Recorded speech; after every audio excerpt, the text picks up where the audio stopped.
WGAL News 8 Today starts now. All right, it's 4:30. Good morning, everybody. I'm Matt Barquero. And I'm Regina On. Christine, you were right yesterday. Heard lots of lawnmowers out. Yeah. It was nice to see people. Nice to see people out and about. And today you might have to dodge a few raindrops. Let me show you this morning and what we're tracking on our Storm Team Live Radar Network. You can see the light blue indicating light rain. These are those expected showers overnight. And there's a couple of pops of moderate rain, including moving out of Adams County right over York. And we also have a little moderate rain just to the north of Chambersburg with a quick little flash of lightning. Temperature check, 65 degrees in Selinsgrove. It's 66 in Muggy and Harrisburg, 65 in York.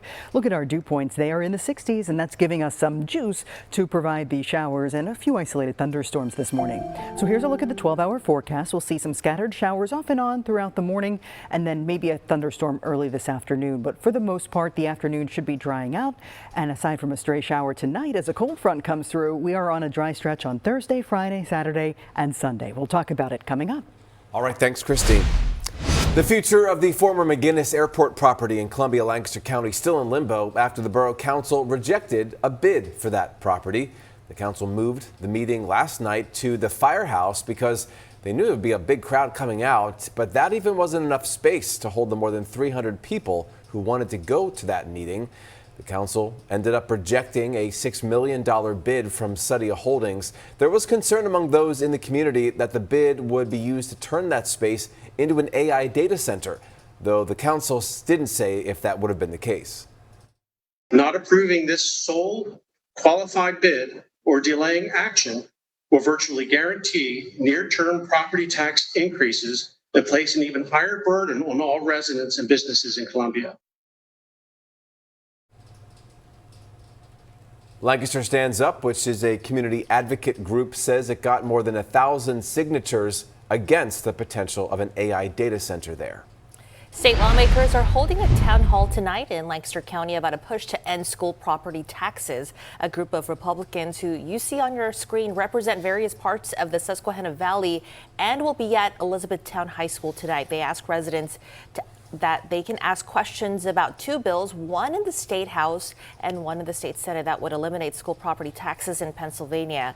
To replace the money lost in cutting those taxes, the bills proposed raising the sales tax by 2%. And that would also let school districts raise a local personal income tax of up to nearly 2%. The town hall is tonight from 6 to 8. A federal grand jury indicted a Shippensburg police detective on child sexual abuse materials charges. The U.S. attorney says Matthew Police used cryptocurrency to buy the materials from the dark net several times over the last 2 years. Police is in Adams County Prison. Shippensburg police say that he is on administrative leave pending the federal proceedings and any related borough disciplinary action.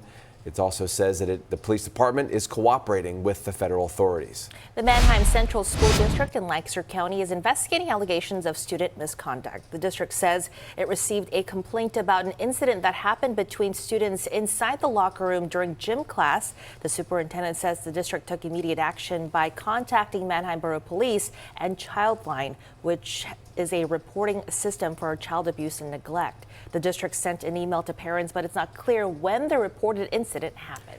Court documents identified the man who was found dead on the side of the road this weekend in Londonderry Township, Dauphin County. State police says Alexander Huryanov's body was found Saturday morning along River Road, covered by a blanket. Troopers say he had several stab wounds and severe head trauma. An autopsy was done yesterday, but the results have not been released. State police say that investigators say that Huranov worked for New Route Inc. That's a trucking company out of California, and was driving partners with Ilya Romanchenko. That's the man who was charged in criminal homicide in his death. Both are foreign nationals. This was a rather violent act that resulted in the death of another person. So there's a truck involved, and there's a lot of blood involved. Court documents say Romanchenko told his boss that he had been in a fight with Huryanov and had left his truck parked at a Royal Farms store in Delaware County. When two truck employees got to that location, they saw blood in the truck and called police. The documents say surveillance video from the store showed Romanchenko throwing out a plastic bag and had visible injuries in his hands. The GPS logs from the truck show that it stopped for 5 minutes in the area in Londonderry Township where the body was found, then continued driving. Romanchenko was arrested Sunday in Miami after flying there from Philadelphia. He is expected to be sent back to Pennsylvania.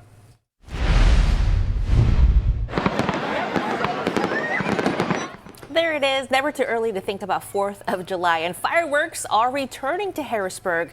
This 4th of July, the city chose not to have a show last year after a number of public safety concerns. In 2022, there was mass panic after the sound of bang snaps and firecrackers were mistaken for gunshots. Then in 2024, officers say they made arrests involving guns during the fireworks show, and the city business administrator says planning is underway to make sure everyone is safe.